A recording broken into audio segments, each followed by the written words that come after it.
ಮೊದಲನೇದಾಗಿ ಶ್ರೀ ಜಗದ್ಗುರು ಆದಿಶಂಕರಾಚಾರ್ಯ ನೆನೆಸ್ಕೊಂತ ಇಲ್ಲಿ ಬಂದಿರೋ ಎಲ್ಲ ಹಿರಿಯರಿಗೂ ನಮಸ್ಕಾರಗಳು. Thank you.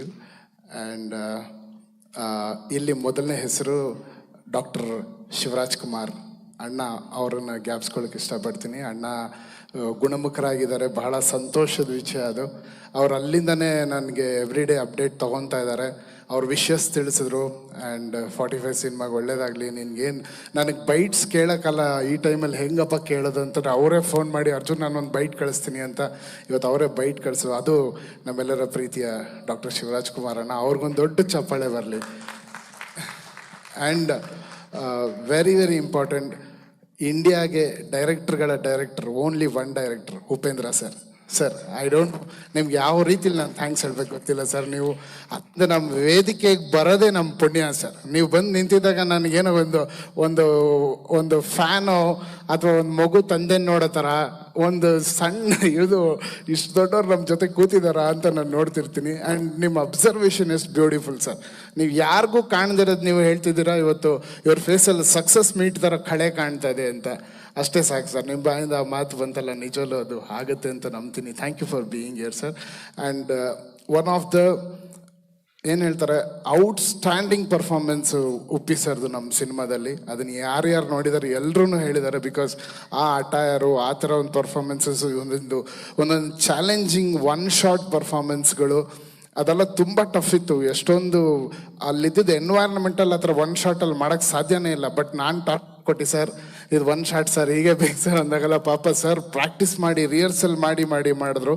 ಅಷ್ಟು ದೊಡ್ಡ ನಿರ್ದೇಶಕರು ನಾನಂತ ಒಬ್ಬ ಕಿರಿಯ ಕಲಾವಿದನ ಜೊತೆ ನಿಂತಿದ್ದಾರೆ ಅಂದರೆ ಅದಕ್ಕೆ ಅವರು ಡೈರೆಕ್ಟರ್ ಅಂತ ಹೇಳೋದು. Thank you so much sir, thanks for being here.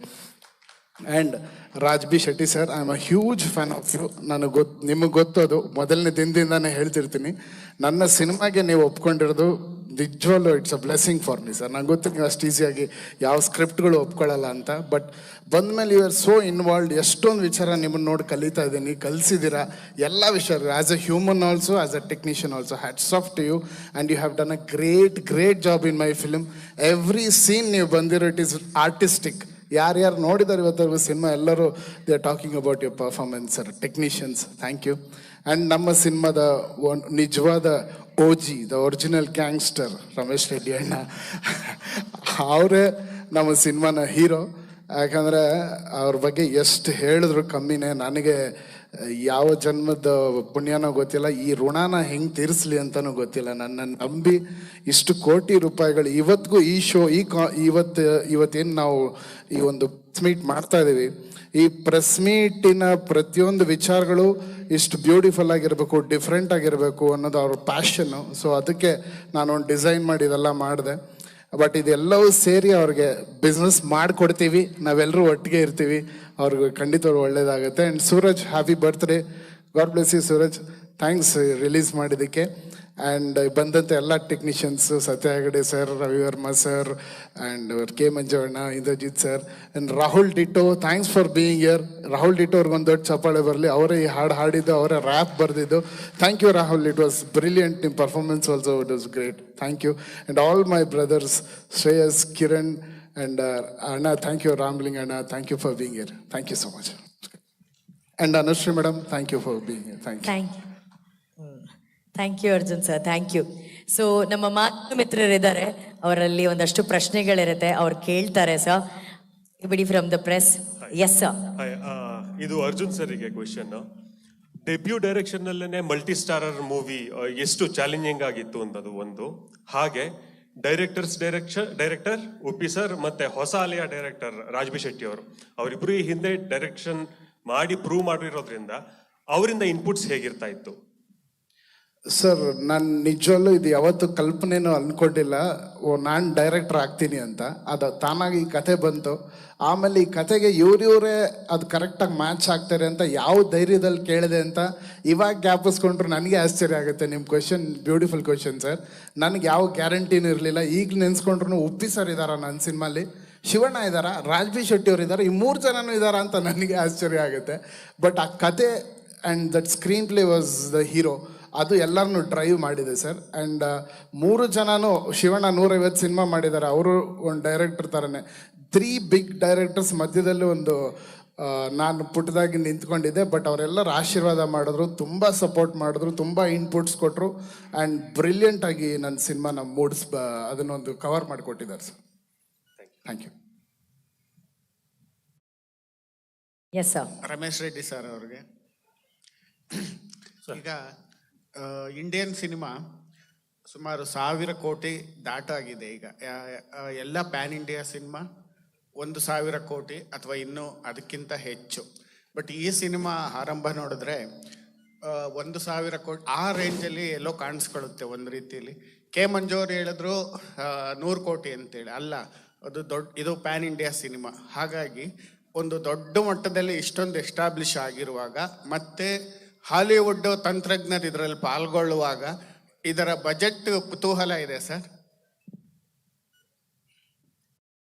ಇಲ್ಲ, ಈ ಪಿಕ್ಚರ್ 1000 ಕೋಟಿ 500 ಕೋಟಿ 100 ಕೋಟಿ ಅಂತಲ್ಲ ಸರ್. ಇದು ಏನು ಅಂತ ಹೇಳಿದ್ರೆ ಕಂಟೆಂಟ್ ಹಂಗಿದೆ. ಆ ಕಂಟೆಂಟ್ ಬಗ್ಗೆ ಎಲ್ಲರೂ ನಾವು ಸ್ವಲ್ಪ ವಿಜಿಲ್ ತೋರಿಸ್ತಾ ಇದ್ದಾಗ ಹೇಳ್ತಾರೆ ಇದು 1000 ಕೋಟಿ 200 ಕೋಟಿ ಅಂತ ಹೇಳ್ಬಿಟ್ಟು ಅವ್ರು ವಿಜಿಲ್ ನೋಡಿ ಹೇಳ್ತಾ ಇದ್ದಾರೆ. ಅದು 1000 ಕೋಟಿ ಆಗುತ್ತೋ 100 ಕೋಟಿ ಆಗುತ್ತೋ 50 ಕೋಟಿ ಆಗುತ್ತೋ ಅದು ಪರಮಾತ್ಮನ ಆಶೀರ್ವಾದ. ಅದು ಆ ಕಂಟೆಂಟ್ ಮೇಲೆ ಆಗ್ತಾ ಇದೀವಿ ನಾವು ಅಂತ. ಖಂಡಿತ ಇದು ನೀವು ಹೇಳ್ದಂಗೆ ಇದು ಖಂಡಿತ 100 ಕೋಟಿ ದಾಟತ್ತೆ ಅಂತ ನಾವೆಲ್ಲ ಅನ್ಕೊಂಡಿದ್ದೀವಿ. ಖಂಡಿತ ಆಗತ್ತೆ ಸರ್ ಇದು. ಈಗ ಅರ್ಜುನ್ ಅವ್ರಿಗೆ ಈಗ ಈಗ ಏನಂದ್ರೆ ತಂತ್ರಜ್ಞಾನ ಇಷ್ಟೊಂದು ಮುಂದುವರೆದಿದೆ. ಕೆಲವೊಮ್ಮೆ ಏನಾಗುತ್ತೆ, ನಮ್ಮ ಮಾನಸಿಕ ಸ್ಥಿತಿಯನ್ನ ಮೀರುತ್ತೆ. ಕೆಲವು ಲಾಜಿಕ್ ಇರಲ್ಲ. ನಾವು ಇಂಡಿಯನ್ ಸಿನಿಮಾದಲ್ಲಿ ಯಾವಾಗಲೂ ಲಾಜಿಕ್ ಹುಡುಕ್ತೀವಿ. ಈಗ ನೀವೀಗ ತೋರಿಸಿರುವಂಥದ್ದು ಅದು ತುಂಬ ಲಾಜಿಕ್ಕನ್ನು ಮೀರಿದ್ದದ್ದು. ವಾರ್ ಫೀಲ್ಡ್ ಏನಿದೆ ಅದು ತುಂಬ ದೊಡ್ಡದು, ವಿಶಾಲವಾದದ್ದು. ಅದರ ನೆಲೆ ಹೇಗಿದೆ ಅಂತ ಸ್ವಲ್ಪ ಹೇಳ್ತೀರಾ ಸರ್? ಖಂಡಿತವಲ್ಲೂ ಈ ಸಿನಿಮಾದಲ್ಲಿ ಆ ಕ್ಯಾರೆಕ್ಟರ್ಸ್ ಏನು ಬರುತ್ತೆ ಅದನ್ನು ನೀವು ಫಿಲ್ಮಲ್ಲಿ ನೋಡಿದಾಗ ನಿಮಗೆ ಗೊತ್ತಾಗುತ್ತೆ ನಥಿಂಗ್ ಈಸ್ ಇಂಪಾಸಿಬಲ್ ಅಂತ. ಸೊ ಇವಾಗ ನೀವು ಏನು ಆ ಕಥೆನ ಗೊತ್ತಿಲ್ಲದೆ ಡೈರೆಕ್ಟಾಗಿ ನೋಡಿದ್ರೆ ನೀವು ಹೇಳೋದು ಖಂಡಿತ ಒಪ್ಕೊತೀನಿ, ಹೇಗೆ ಇದು ಲಾಜಿಕಲಿ ಏನು ಅನ್ನೋದು. ಬಟ್ ಕಥೆನಲ್ಲಿ 101% ಲಾಜಿಕ್ ಇದೆ ಸರ್. ಕಥೆನಲ್ಲಿ ನೀವು ನೋಡಿದಾಗ ಯಾರು ಈ ಕ್ವೆಶನ್ ಮಾಡಲ್ಲ. ಆ ಗ್ಯಾರಂಟಿ ನಾನು ಕೊಡ್ತೀನಿ ಸರ್. ಓಕೆ, ಅಲ್ಲಿ ಯಾ ಜನೇ ಸರ್, ದೊಡ್ಡ ಸಿನಿಮಾಗಳು, ಸ್ಟಾರ್ ಸಿನಿಮಾಗಳು ರಿಲೀಸ್ ಡೇಟ್ ಅನೌನ್ಸ್ ಮಾಡಿದಾಗಲೆಲ್ಲ ಒಂದು ಭಯ ಇರುತ್ತೆ ಸರ್. ಯಾಕೆಂದರೆ VFX ಕೆಲಸಗಳು ಇನ್ನೂ ತುಂಬ ಕಾಡ್ತಾ ಇರುತ್ತೆ, ಎಷ್ಟೋ ಕನ್ಫ್ಯೂಷನ್ ಇರುತ್ತೆ. ಸೊ ರಿಲೀಸ್ ಡೇಟ್ ಹಾಕಿದಾಗಲೇ ಅದು ಮುಂದಕ್ಕೆ ಹೋಗೋದೇ ನೋಡ್ಕೊಂಡು ಬರ್ತಾ ಇದೀವಿ. ಸೊ ಈಗ ಧೈರ್ಯವಾಗಿ ಆಗಸ್ಟ್ 15ಕ್ಕೆ ಬರ್ತಾ ಇದ್ರಿ. ಸೊ ನಂಬಿಕೆ ಇದೆ ಸರ್, ಅಷ್ಟಲ್ಲೆಲ್ಲ ಕೆಲಸ ಮುಗಿದು VFX ನಾವು ರೆಡಿಯಾಗಿ ಸಿದ್ಧರಾಗಿ ಬರ್ತೀವಿ ಅಂತ. ಖಂಡಿತವಲ್ಲ ಸರ್, VFXಗೋಸ್ಕರನೇ ನಾವು ಇಷ್ಟು ಟೈಮ್. ಆ್ಯಕ್ಚುಲಿ ನಮ್ಮ ಸಿನಿಮಾ ರೆಡಿ ಇದೆ, DTS ಮುಗ್ದಿದೆ. 95% of the main work cinema CG ಬಿಟ್ಟು ಎಲ್ಲ ಆಗೋಗಿದೆ. ಫೈನಲ್ ಪ್ರಾಡಕ್ಟ್ ಕೈಯಲ್ಲಿದೆ. CGಗೋಸ್ಕರ ನಾವು ಟೈಮ್ ಕೊಟ್ಟಿದ್ದೀವಿ. ಯಾಕಂದರೆ ನೀವು ಹೇಳ್ದಂಗೆ CG ಎಷ್ಟು ಇಂಪಾರ್ಟೆಂಟ್ ಸಿನಿಮಾಗೆ. ಚಿಕ್ಕ ವಿಷಯನೂ ವೆರಿ ಇಂಪಾರ್ಟೆಂಟ್. ನಾವು ಬರೀ ಮೋಷನ್ ವಿಡಿಯೋ ಮಾಡಿದ್ದು sir. This is not the film CG, this is a motion video. It is like a cartoon. ಅದಕ್ಕೆ ನಾವು 1 ವರ್ಷ ಟೈಮ್ ತೊಗೊಂಡಿದ್ದೀವಿ. ಆ್ಯಂಡ್ ಈ ಥರ ಮೋಷನ್ ವಿಡಿಯೋ ನಿಮಗೆ ಯಾರೂ ಮಾಡಿಲ್ಲ. ಮೋಷನ್ ವಿಡಿಯೋಸ್ ಬೇರೆ ಥರ ಮಾಡ್ತಾರೆ. ಬಟ್ ನಾವು ಒಂದು 100 ಸ್ಟೆಪ್ಸ್ ಮುಂದೆ ಹೋಗಿ ಮೋಷನ್ ವಿಡಿಯೋಗೆ 3D ಎಲ್ಲ ಮಾಡಿದ್ದೀವಿ. ಸೊ ಸಿನಿಮಾಗೆ ನಾವು ಎಷ್ಟು ಇಂಟ್ರೆಸ್ಟ್ ತೊಗೊಂಡು ಮಾಡ್ತಾಯಿದ್ದೀವಿ ಅನ್ನೋದು ಇದು ಹೇಳುತ್ತೆ. ಆ್ಯಂಡ್ ಖಂಡಿತವಲ್ಲೂ ಮೇನಲ್ಲಿ ನನಗೆ CGದು ಫೈನಲ್ ಔಟ್ಪುಟ್ ಬರುತ್ತೆ. ಬಟ್ 2 months ನಾವು CG ಫೈನಲ್ ಔಟ್ಪುಟ್ ಬಂದಮೇಲೆ ನಾವು ಮತ್ತೆ ಏನಾದರೂ ಫೈನ್ ಟ್ಯೂನ್ ಮಾಡೋಕ್ಕೆ ಇಟ್ಕೊಂಡಿದ್ದೀವಿ. Uppi sir, Uppi sir